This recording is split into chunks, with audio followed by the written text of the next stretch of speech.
هاد الوصفة سميتها 3 في 1. سندويتشات الكسرة المحشية بنة الطاكوس. هاد الوصفة راح نديرو بيها حالة في هاد الصيف، فيها بنة سبيسيال خرافية تهبلكم البنات، تهبلكم ماشي نورمال. وانا ننصحكم غير جروا احتفظوا بالوصفة وشاركوها مع حبابكم وصحابكم، وما تنساوش تعبزوا على هذاك اللايك، عبزوا لي مليح مليح على هذاك اللايك. وبالصلاة والسلام على سيدنا محمد. نبداو في الوصفة. نبداو البنات مع بعض بالحشو. بسم الله. نحتاج فيه نصف صدر تاع الدجاج اللي راح نقطعوه قطع عشوائية، تكون صغيرة ولا متوسطة، ما ديروهاش كبيرة فقط باش هكذا الدجاج تاعكم يتقللكم مليح. طبعا نحو هذوك الزوائد كما راكم تشوفوا. وبالنسبه لطريقه غسل الدجاج يعني تحطوه تحت العين، تغسلوه مليح ومن بعد تحطوا له الملح وتحطوا له القارص ولا الليمون، عفوا ولا الخل واش متوفر عندكم. تحكوه مليح بهذاك الملح والليمون ولا الخل، ومن بعد تصفوه مليح وتخلوه يقطر. بعد ما قطعتوا البنات المربعات صغيره، نحطه في صحن يكون شويه كبير، ونبدا نتبل فيه. اللي نحتاجو فيه شويه تاع الملح، شويه تاع راس الحانوت، الكركم، عندنا توابل الدجاج، وعندنا القزبر يابس مرحي، وعندنا ايضا الفلفل العكري الحلو، وشويه على الراس تاع المغرف نتاع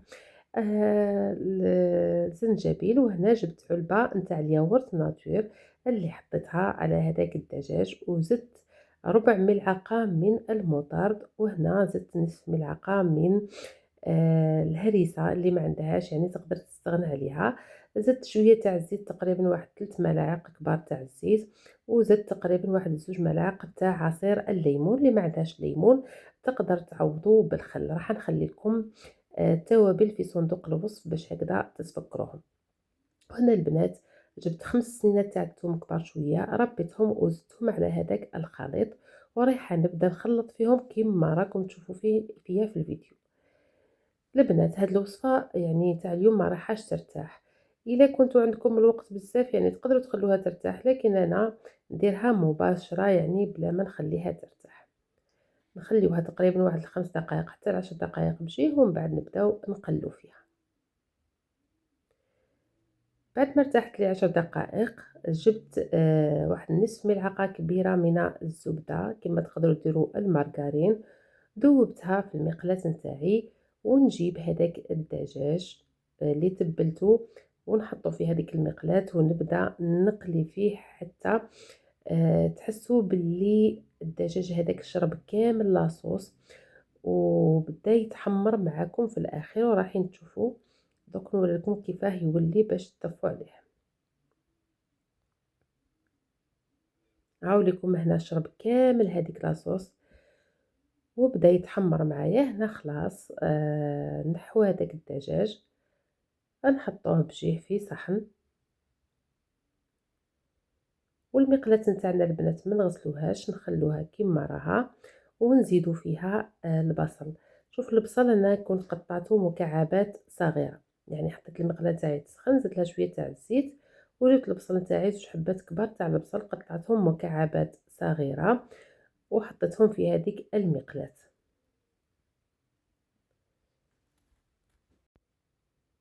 وهنا عندي 2 حبات تاع الفلفل قطعتهم تاني مكعبات صغيرة، وزدتهم على هذاك البصل. الفلفل البنات اختياري، لكن ما عندكمش تقدروا تستغناو عليه تحطوا فقط البصل. حطيت شوية تاع الملح فقط وخليته تقلى معايا على نار قليلة حتى ادبال معايا تماما. نحطوه في صحن ونحطوه بجيه. وهنا راح نخدموا لاصوص تاعنا ولا الصلصه اللي هي سهله جدا. جبت مربع تاع الفرomاج، المهم الفرomاج يكون طري، وزدت 2 أو 3 ملاعق صغار يعني تاع الديسير معمرين مليح تاع المايونيز. هاد الصلصه راح تعطيكم واحد البنه روعه في الساندويتشات تاعكم او في الكسره المحشيه تاعكم. نخلطهم مليح فقط يا البنات، نحاولوا نجانسوا هذاك الفرomاج مع المايونيز. وهنا البنات رايحه نبدا نخدم في العجينه نتاعي اللي نحتاجو فيها 3 كيسان تاع سميد اللي يكون رقيق. زدت لهم كاس من الفرينة، ملعقة صغيرة تاع الديسير تاع خميرة الخبز، ملعقة صغيرة تاع الديسير تاع السكر، وملعقة صغيرة تاع الديسير تاع الملح. هادو الملاعق حمضتهم مليح البنات، خلطت هادو المكونات على الناشف ونزيد لهم الزيت. بالنسبة للزيت تقدروا ديروا زيت زيتون ولا زيت العادية ولا خليط. هنا درت انا نصف كاس من الزيت تاع الزيتون، اللي ما عندهاش دير زيت العادية. مباشرة جبت كاس من الماء الدافي ضفتو على هذاك الزيت وبديت نخلط في العجينة نتاعي. الماء البنات نحطوه بالتدريج حتى نتحصلوا على عجينة تكون طرية، ما تكونش طرية بزاف وفي نفس الوقت ما تكونش ناشفة. للأمانة أنا بالنسبة للكمية تاع الماء دات لي كأس وأصبع تاع الماء، يعني الكاس الثاني ديت منه صبع فقط تاع الماء. المهم البنات حطوا الماء بالتدريج على خاطر كمية تاع الماء حساب نوعية السميد، كاين سميد اللي يشرب كاين سميد اللي لا.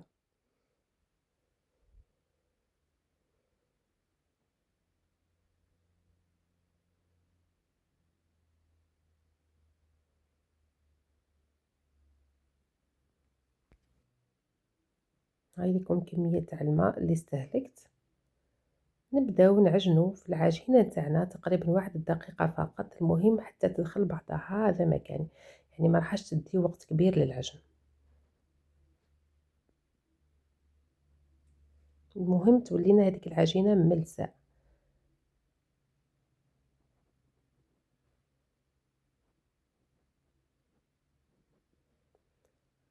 بعد ما كملتها لكم العجينة تاعك فولات لي، رايحة نقسمها البنات. انا هنا راح نقسمها ل8 قطع، راح تجيكم القطعة نتاع الساندويتش تاعكم سوا سوا، ديروها ل8 قطع.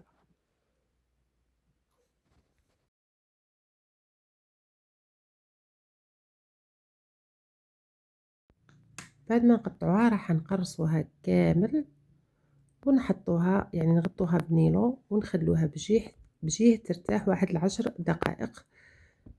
نكونوا ديجا حطينا الطاجين تاعنا يسخن. هنا بعد ما ارتاحت لي 10 دقائق جبت ورق الطهي، يعني قطعته في شكل مربع ولا مستطيل، ورايحة نبدا نفتح في العجينة تاعي. العجينة كي نفتحوها البنات نفتحوها رقيقة، هكذا البنات باش تجينا خفيفة لازمنا نفتحوها رقيقة، نفتحوها بالطول ونزيدو نفتحوها بالعرض، نحاولوا نتحصلوا على مستطيل باش هكذا تجينا العمل تاعنا سهل. يعني حطوا ورق الطهي من التحت وواحد من الفوق باش هكذا تجيكم العملية سهلة. هنا بعد ما فتحتوه في شكل مستطيل نجيب البصل اللي كنت قليته، هذاك الدجاج، عندنا الصلصة اللي خدمناها مع بعض، وعندنا لو فرomاج غابي اللي هو اختياري. هنا نبداو اول حاجة نديروها نحطو الصلصة اللي خدمناها أو لاصوص اللي خدمناها بالمايونيز ولو فرomاج، نزيدو عليها البصل والفلفل هذاك اللي كنا دبلناه، راح يعطي بنة روعة لهذا الساندويتش. ونزيدو من فوقهم الدجاج اللي درناهم بالبنة أو بالطريقة تاع دجاج الشاورما.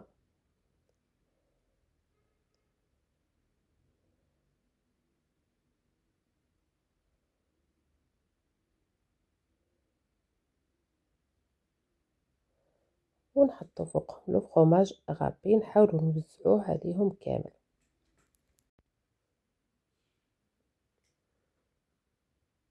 نجيبو العجينة تاعنا نغلقوها كما راكم تشوفوا، يعني نغلقوها على هذاك الحشو كامل، ونحاولوا نضغطوا عليها هكذا بيدينا، ونزيدو نجيبو فرشيطة ونضغطوا عليها مليح باش هكذا نضمنوا باللي تستغلق لنا مليح مليح وما تتفتحش من بعد كي نجيو نطيبوهم. نعاودو نقفلوهم من الجهات الاخرين ونغلقوهم هكذا بالفرشيطة، نثقبوهم هكذا باش يخرج لنا هذاك الهواء اللي موجود لداخل، وندوهم مباشرة للطاجين يطيبوا. بالنسبة للطاجين البنات نحطوه يسخن ونزيدو له شوية نتاع الزبدة ولا المارغرين، ذوبوها في هذاك الطاجين باش تعطينا هذاك اللون الشباب للساندويتشات ولا الكسرة محشية تاعنا. نجيبو العجينة تاعنا نحطوها مباشرة يعني من الجهة اللي غلقناها منها، باش هكذا نضمنوا باللي تتقفل لنا مليح مليح وما فتحناش من بعد. هنا أنا حطيت 3، كنت وجدت 3 حطيتهم في 3 وبديت نطيب فيهم من التحت. كي نطيبوهم البنات نحركوهم باش يجينا اللون هذاك الشباب. بعد ما طابوا لي من التحت صراحة نزيد نحط شوية تاع الزبدة ونعاود نطيبهم على الجهة الثانية. نكمل بنفس الطريقة، يعني نحط شوية تاع الزبدة ونقلبوهم ونطيبوهم كل مرة نحركوهم البنات، كل مرة نحركوهم باش يجينا اللون تاعهم شباب. هنا بعد ما طابوا لي البنات رايحين نعاودو نطيبوهم مع الجوانب باش هكذا ما يبقاولناش خضورة ويجونا محمرين الله الله ويجينا الشكل تاعهم اشباب. بعد ما يطيبوا على الجوانب هاوليكم بعد ما كملتهم كامل البنات شوفوا الشكل نتاعهم ولا اروع من اروع ما يكون. البنات إذا عجبكم الفيديو ما تبخلونيش من هذاك الجام وشاركوه مع احبابكم وصحابكم. الى الملتقى في فيديو اخر.